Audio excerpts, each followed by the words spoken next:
Hello everyone and welcome to another planning period with Teach This Teacher. I'm Wesley Glosson, an educator and academic coach here in the state of Georgia, and these videos are meant for teachers to get a in-depth, kind of surface level view of some of the standards you'll be teaching, but deep enough for you to teach your students. Of course, in the links below you can find more information about these standards and resources to help you teach. But today we are here to discuss the economy of Southwest Asia, also known as the Middle East. I've got my cup of coffee with chocolate chip cookie dough syrup in it. Yeah, it's okay. And I've got my sticky notes here to remind me of what all to cover. Let's get started. So first, we're going to cover SS7E4 that talks about the types of economy. There are three that they want you to cover: traditional, command, and market. And let me say this before I get done or get started. Unless you have a student that is new to the entire state of Georgia, or for some reason did not do sixth grade at all, everything that we cover in this video should be a refresher. And so the standards don't seem to go very deep because students should already have the basic knowledge of this, and they're kind of applying them to three major countries in the Middle East as a microcosm of the Middle East as a whole.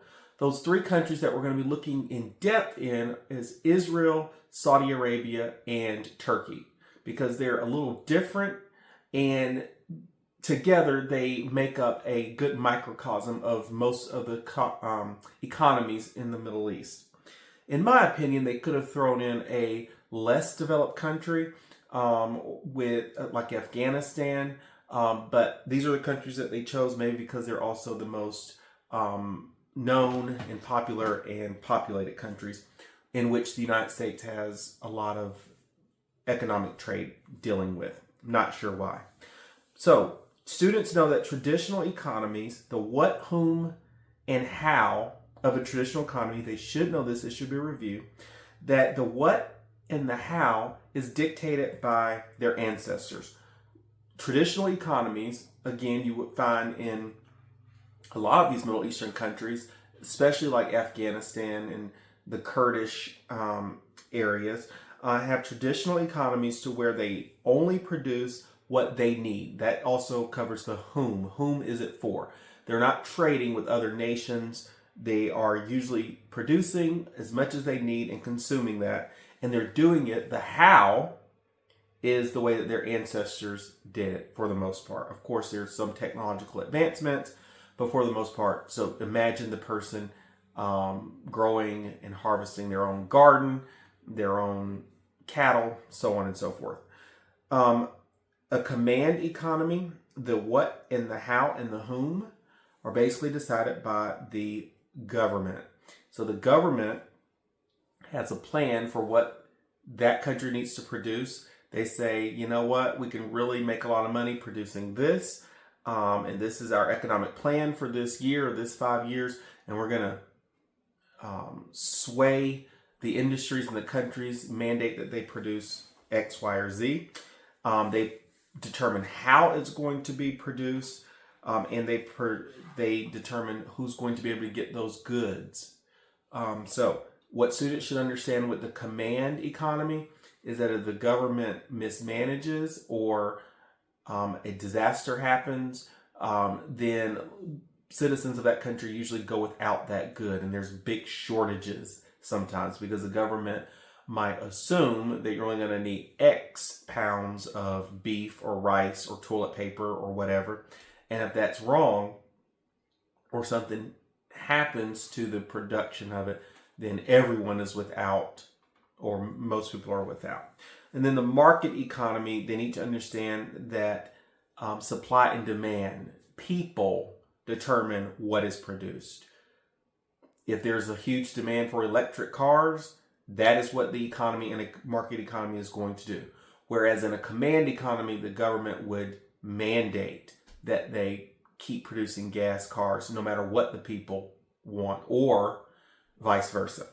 The people determine how, or more so the businesses determine how those goods are going to be produced. They're going to find the cheapest way. If human labor is cheaper than machines or vice versa, they're going to choose which way is the cheapest. And for whom is going to basically be determined by who can afford it. Again, supply and demand. So that should be a review. That is element A for SS7E4. Let's now move on to element B. Element B is all about a continuum that no country is solely traditional command or market. We are all a mix of these types of economies. For example, there are people in every country that produce what their ancestors produced. In Canada, for example, it might be the Inuits up in the far north. So every country has that. They also have some command. For example, our country, is my computer waking up?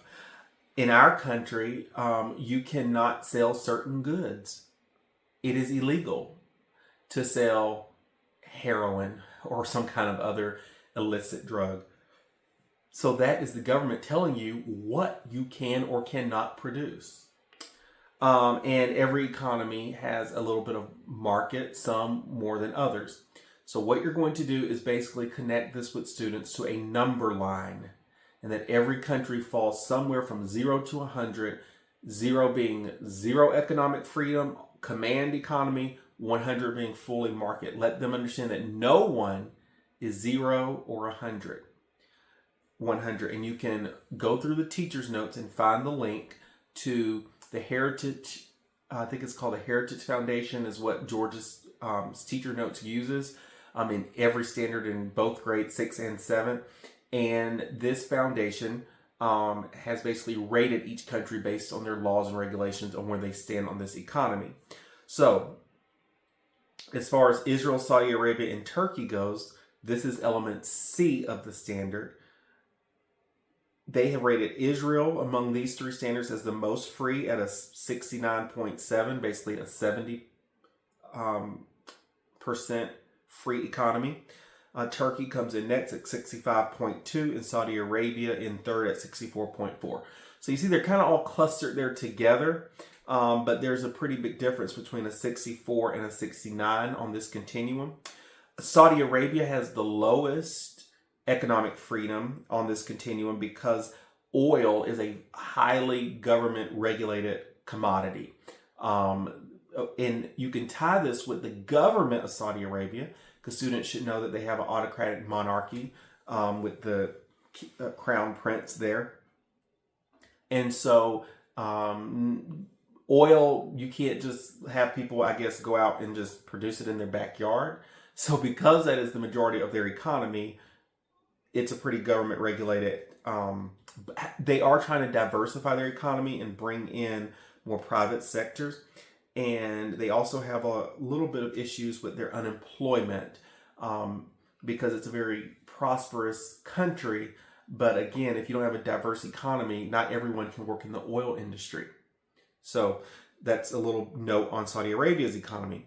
Turkey is mostly free economy. They're trying to privatize certain sectors. They're trying to grow the private sector more in certain industries. They invested a lot of their money in agriculture, and they're trying to turn to more industrial base, and we'll get into that a little bit later. So as you can see, A, B, and C tie closely together, and all of the economy standards of Middle East are going to tie very closely together. Don't roll your eyes every time you hear me say oil for Saudi Arabia or Turkey is industrializing their economy. Stay tuned. Let's go into SS7E5. We're going to use more economic terms. This one is all about specialization. Write the word up on the board. Ask students, What is the root that they see in specialization? Hopefully they see the word special. Hopefully they know that the suffix zation or azation means the process of. So the process of specializing. And basically, this is all a review. So you're going to talk about how Saudi Arabia's specialization is oil. Again, I hope you're not playing a drinking game with the word oil.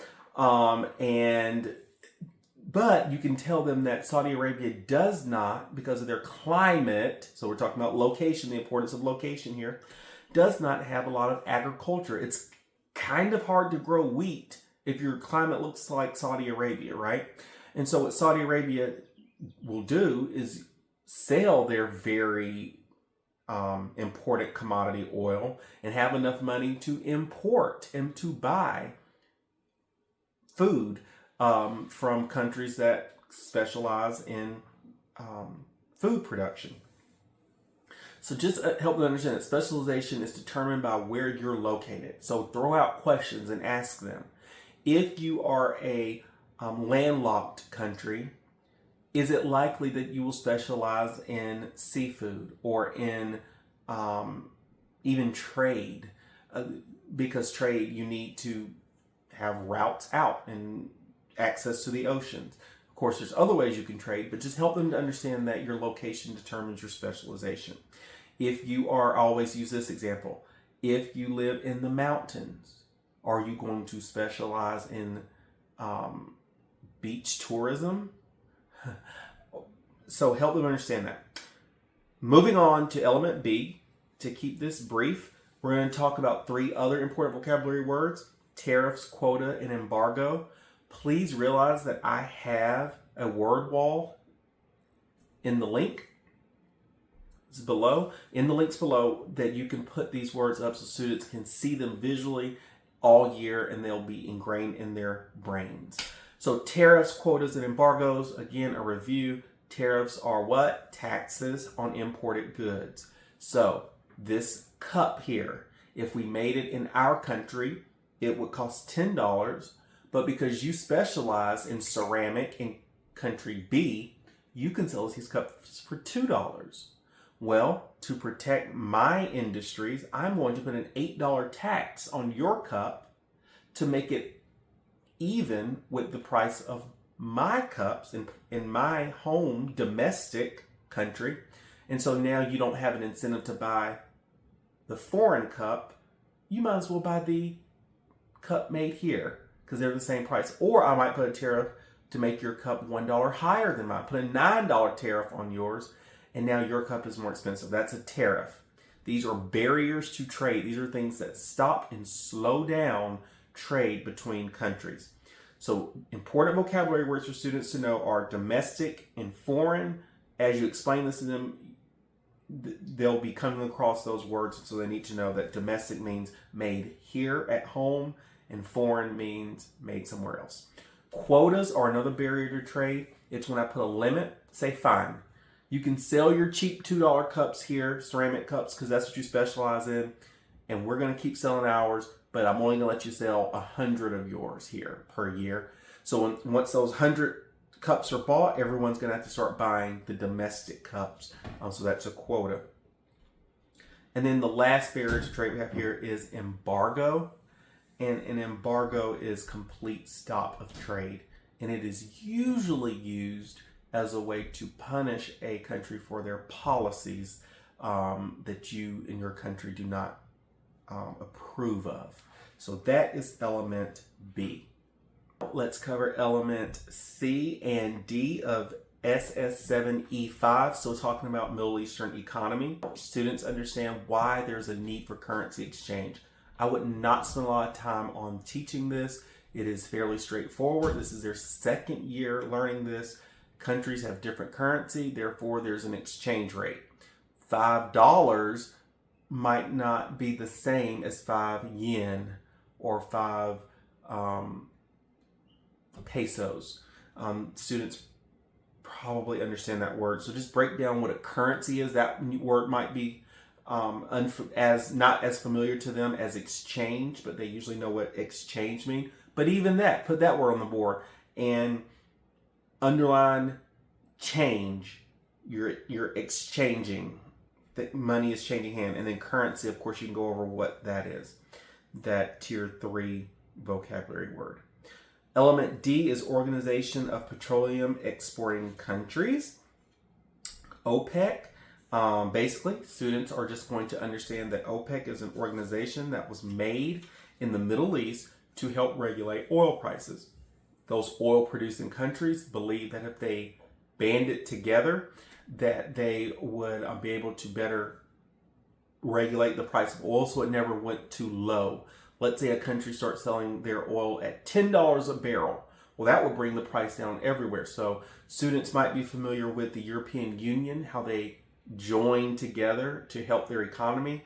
Well, OPEC is an organization in the Middle East that helps oil producing countries set the price of oil. Not all members of OPEC are in the Middle East. There are some in South America. I believe Venezuela. Check me on that. But that is what they basically need to know about OPEC. I have a nice little resource down in the link about OPEC as well. Let's move on to SS7E6. SS7E6 is also a review. Hopefully you're picking up on a trend here. And it goes over literacy rate. Students should understand by now what literacy rate means. If not, throw in the word literature. What does literature mean? They probably know what that means. Or literary devices. They might be hearing an ELA. So they're connecting literacy with reading, writing. And literacy rate is the amount of people over the age of 15 that can read and write. And so you can use the concept of human capital, even though it might not be explicitly here, just to understand that if you invest in human capital, you will have a higher literacy rate. So you're going to build schools, universities, libraries. You're going to invest in training people. So they're going to be literate. And if their literacy is higher, the more complicated jobs they can do, hopefully helping to increase your GDP. And they should know what GDP is. You get the theme. You get the theme here. They should know all of this. They're just applying it to different parts of the world. Element B of SS7E6 just goes over the investment of human capital in the Middle East. So the 2008 report, that's what the teacher notes has. It's the latest. You can go get the latest updates, but the latest that the teacher notes has is 2008 Saudi Arabia. They invested 5.1% of their GDP on education. So that's just basically saying if they had I'm going to just throw out an nice even number. If they had a $100 GDP, gross domestic product, they were producing $100 worth of goods and services. 5 of those $100 were going to education. Israel was a little bit higher than that. They were at 5.9, so they're 0.8 of a point higher. And then Turkey is 4.8 according to the 2013 statistics. So Turkey's a little bit lower. So you could ask students with those numbers, 5.1 for Saudi Arabia, 5.9 for Israel, 4.8 for Turkey, who do they believe would have the highest GDP? Who do they believe they have the lowest? And using their economic sense, they should guess that Turkey would have the lowest and Israel would have the highest GDP, which I don't know if that conclusion would be correct, because Saudi Arabia probably has the highest because of don't drink oil. But those are safe conclusions that they could draw or infer from that. So that pretty much sums up A and B. Okay, so let's jump into C, D, and E of this economic standard, element C, D, and E. Element C is all about GDP, which I've been using that word already, but that's because I should be pretty familiar with it. Gross domestic product. I love to help kids remember. The more you associate with their vocabulary, the more they remember. I always tell them misconceptions that 7th graders usually think gross means ew, yuck, disgusting.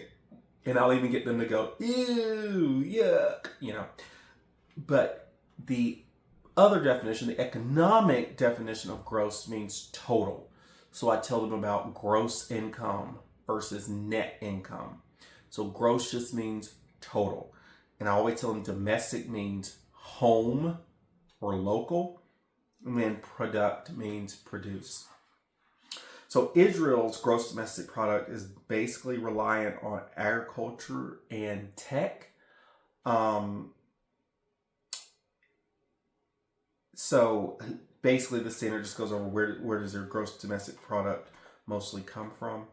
And so a lot of those tech tools help them agriculturally. So they have invested a lot in technical tools, machines to help them have max production with their agriculture, different crops that can grow there. Saudi Arabia has invested in, of course, oil production. So they're buying infrastructure and machinery to help them produce oil. That's where they invest a lot of their money. And Turkey, again, I said this earlier, is moving away from agricultural investment and more into industrial manufacturing investment. Element D, we're moving right along here. Again, these standards don't go very deep, but you can find maps, charts, graphs to illustrate these points. And you can also, of course, look in my resources, links at the bottom, and find some to help you teach these as well. Element D is all about how oil affects the Middle East. Don't drink. Be kind to your liver. Oil affecting the Middle East. You could point out to them, though, that it does not affect every country in the Middle East. Not every country in the Middle East is rich in oil resources. Israel and Turkey, for example, has had to find other ways to diversify their economy, which we just mentioned in element C, agricultural, industrial manufacturing. And Israel, not so much industrial manufacturing, but again, technology, and so on and so forth. And then element E is entrepreneurship. I am not going to spend a lot of time on this. Kids already know what entrepreneurship means by 7th grade. If they had a halfway decent 6th grade social studies teacher, because it's a very simple concept. Entrepreneurship is risking things to start your own business, and they pretty much should understand that within a few minutes. Of course, as the year goes on, they're going to keep having occurrences with it, and so they might understand different parts of it, but that is basically entrepreneurship. So just put a sentence strip up above your board. It says entrepreneurship equals sacrificing and taking risks to start a business. Entrepreneurship. You've not got that part of the standard. So I hope that you enjoyed this planning period with me. I hope I gave you a little bit of refresher, some new information. There's so much more information in the teacher notes, which I will link below, provided by the Georgia Department of Education, Godot. And there's, again, many resources on TPT that you can find. If you're not subscribed on teachthisteacher.com, you really should be, because there's free materials that you get, and there are huge discounts that you get if you're not subscribed on there. I send out the discounts pretty regularly. For example, sometimes I'll have a free giveaway. All you have to do is write a review of a product that you've purchased, and you get up to 3 other free resources that you want. So lots of good deals, lots of good, creative, innovative ways to keep your students learning. Check us out at teachthisteacher.com, and also find me on Teachers Pay Teacher. My store name is Teach This Teacher. Thanks, everyone, and I'll see you on the next planning period video. Thanks, everyone. Bye.